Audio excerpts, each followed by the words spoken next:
ಒಬ್ಬನು ಜೀವನದಲ್ಲಿ ತುಂಬ ನೊಂದ್ಬಿಟ್ಟಿರ್ತಾನೆ. ಅವ್ನಿಗೆ ಏನು ಮಾಡ್ಬೇಕಂತ ಗೊತ್ತಾಗ್ತಿರಂಗಿಲ್ಲ.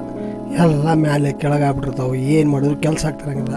ಕಂಪ್ನಿಯರ ಸಾಲ ಮಾಡಿರ್ತಾನೆ. ನೌಕರದಾರರಿಗೆ ಪಗಾರ ಕೊಡಲಿಕ್ಕೆ ಪಗಾರ ರೊಕ್ಕ ಇರಂಗಿಲ್ಲ.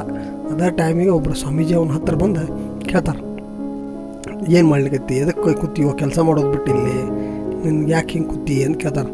ಅವಾಗ ಅವ ಹೇಳ್ತಾನೆ, ಇಲ್ರಿ ಏನು ಮಾಡಲಿ, ಏನು ಮಾಡಿದ್ರೂ ಎಲ್ಲ ಉಲ್ಟಾನ ಹೊಡಿಲಿಕ್ಕತ್ತವ ಅಂತೇಳಿ. ಅದಕ್ಕೆ ಅವ ಚೆಕ್ ಕೊಡ್ತಾನೆ ಸ್ವಾಮೀಜಿ ಬರೋದವ. 10 ಲಕ್ಷ ರೂಪಾಯಿ ಚೆಕ್ ಕೊಟ್ಟೆ, ನಿಂದೆಲ್ಲ ₹100 ಸಾಲ ತಿರ್ತೈತಿ ಮಾಡಿಬಿಡ ಅಂತೇಳಿ.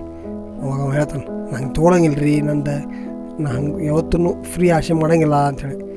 ಅದಕ್ಕೆ ಅವ್ರು ಸ್ವಾಮೀಜಿ ಹೇಳ್ತಾರೆ, ಅಲ್ಲಪ್ಪ ನೀನು ಇಂಟ್ರೆಸ್ಟ್ ಅಂತೇಳಿ ತಗೋ, ಮತ್ತು ನಿಂದೆಲ್ಲ ಸಾಲ ಮುಟ್ಟಿದ ಮೇಲೆ ನಿಂದೆಲ್ಲ ಚಲೋ ಆದಮೇಲೆ ಹೊಳ್ಳಿ ಬಾ, ನನಗೆ ಕೊಡು, ನಾನು ಇಲ್ಲೇ ಇರ್ತೀನಿ, 1 ವರ್ಷ ಆದಮೇಲೆ ಬಾ, 6 ತಿಂಗಳಾದಮೇಲೆ ಬಾ, ನಿಂದು ಯಾವಾಗ ಸಮಾಧಾನ ಆಗ್ತೈತೆ ಅವಾಗ ಬಾ ಅಂಥೇಳಿ. ಇವರು ಕಾರ್ನಾಗ ತೊಗೊಂಡು ಹೋಗ್ತಾರೆ.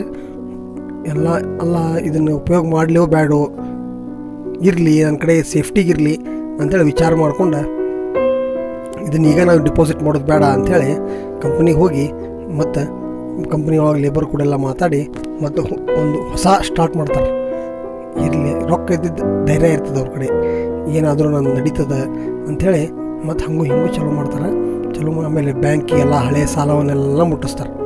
ಎಷ್ಟಿತ್ತೆಲ್ಲ ಸಾಲ ಮುಟ್ಟಿಸಿ ಎಲ್ಲ ಬ್ಯಾಂಕಿಗೆಲ್ಲ ಹಳೆಯ ಸಾಲ ಮುಟ್ಟಿಸಿ ಆಮೇಲೆ ಮತ್ತಿನ್ನು ಹೆಚ್ಚು ಕಡಿಮೆ 6 ತಿಂಗಳಿಗೆ ಎಲ್ಲ ಸಾಲ್ವ್ ಆಗಿರ್ತಾವೆ ಅವರು.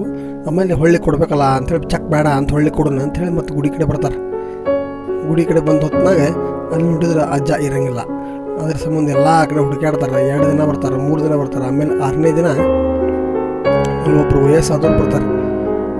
ಆ ವಯಸ್ಸಾದವ್ರ ಕಡೆ ಹೋಗಿ, ಅಲ್ರಿ ಇಲ್ಲೊಬ್ರು ಇದ್ರಲ್ಲ ಅಜ್ಜ, ಎಲ್ಲಿದ್ದಾರೆ ಅವರು ಅಂತ ಕೇಳಿದಾಗ, ಇಲ್ಲ ಅವ್ರ ಅಜ್ಜ ಯಾಕ್ರಿ ಏನು ತೊಂದರೆ ಆಯ್ತು ಅಂತ ಕೇಳಿದ ಕೂಡ, ಇಲ್ಲ ಅವ್ರ ಕಡೆ ನಾನು ಚೆಕ್ ಇಸ್ಕೊಂಡಿದ್ದೆ ಅಂತೇಳಿ.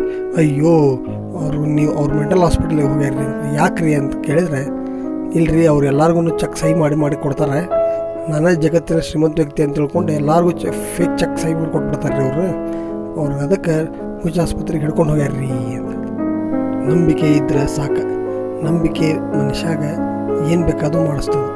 ನಂಬಿಕೆ ಜೊತೆಗೆ ಆತ್ಮವಿಶ್ವಾಸ ಬೆಳಿತೈತಿ. ಆ ಆತ್ಮವಿಶ್ವಾಸದಿಂದ ಮನುಷ್ಯ ಎಂಥಾದ ತೊಂದರೆಗಳನ್ನು ಸಿಕ್ಕೊಳ್ಳೋದಿಲ್ಲ. ಫಸ್ಟ್ ಕ್ಲಾಸ್ ಜೀವನ ಮಾಡ್ತಾನೆ ನೋಡ್ರಿ.